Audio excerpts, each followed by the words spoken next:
जिसके कान हों वो सुन ले, जिसकी आंखें हों वो देख ले। हम उन लोगों के लिए विशेष धन्यवाद देना चाहते हैं जो हमें SBI पे, गूगल पे और पेपलिंक के द्वारा हमारी सेवकाई में बोते हैं। डिस्क्रिप्शन बॉक्स में दिए हुए लिंक से आप भी बो सकते हैं। ये हमारे 3 चैनल्स हैं और अब आप हमें टेलीग्राम पर भी ढूंढ सकते हैं।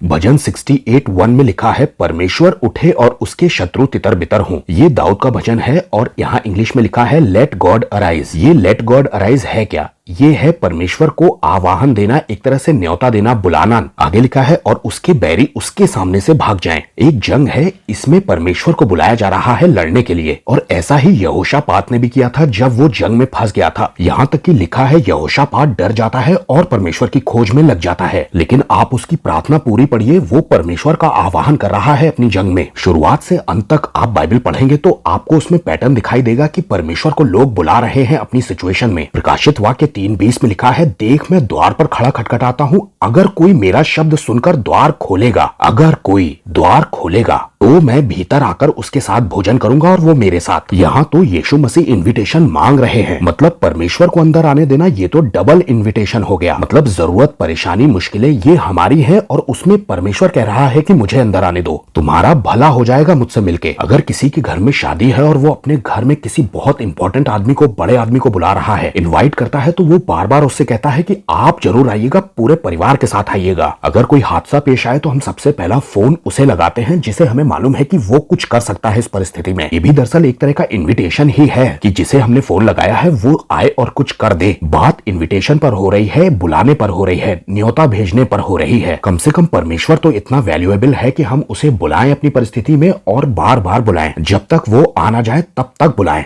लाजर बीमार था तो यीशु मसीह को मार्था और मरियम ने बुलाया था, इनवाइट किया था, आइए। अब यीशु मसीह आते तो हैं लेकिन वो लेट आते हैं। लाजर मर जाता है तब आते हैं यीशु मसीह। वो दरअसल अपने टाइम के हिसाब से आते हैं। बहुत से विश्वासी ये गलती करते हैं कि शुरुआत में तो वो इनविटेशन देते हैं, लेकिन जब परमेश्वर देर कर रहे होते हैं या उनके हिसाब से नहीं कर रहे होते तो वो नाराज होकर इन्विटेशन देना बंद कर देते हैं। वैसे देखने में ये आदमी तो विश्वासी कहीं से लग नहीं रहा। खैर जाने दो। आपको मालूम है कि यीशु मसीह को और उसके चेलों को न्योता दिया गया था एक शादी में, और वहां पर दाखरस खत्म हो जाता है, बड़ी बेइज्जती की बात हो जाती है। लेकिन यीशु वहां पर अपना पहला चमत्कार दिखाते हैं गलील के काना में। वहां पर पानी से दाखरस बना दिया जाता है, चमत्कार हो जाता है और इज्जत बच जाती है घर वालों की। सबसे बुद्धिमान डिसीजन जो लेता है वो मटकों के अंदर पानी भरने वाले लोग लेते हैं। उन्होंने ये नहीं सोचा कि यार ये पानी भरने को क्यों कह रहे हैं, पानी से क्या होगा। उन्होंने जैसा उनसे कहा गया था वैसा ही किया, पानी को लबालब भर दिया। और यही तो यीशु की मां ने हुक्म दिया था उन लोगों को कि जो ये कहे वो करना तुम लोग। मेरा समय अभी नहीं आया, ये पढ़ के ऐसा लगता है कि मन नहीं था यीशु का, लेकिन फिर भी उन्होंने किया। शुरुआत इसकी इस वजह से हो पाई क्योंकि उस शादी में यीशु को न्योता दिया गया था। बड़े बड़े चमत्कार आपके जीवन में इसलिए होंगे क्योंकि आपने अपनी परिस्थितियों में उसको इन्वाइट किया है। चाहे जंग हो या शादी,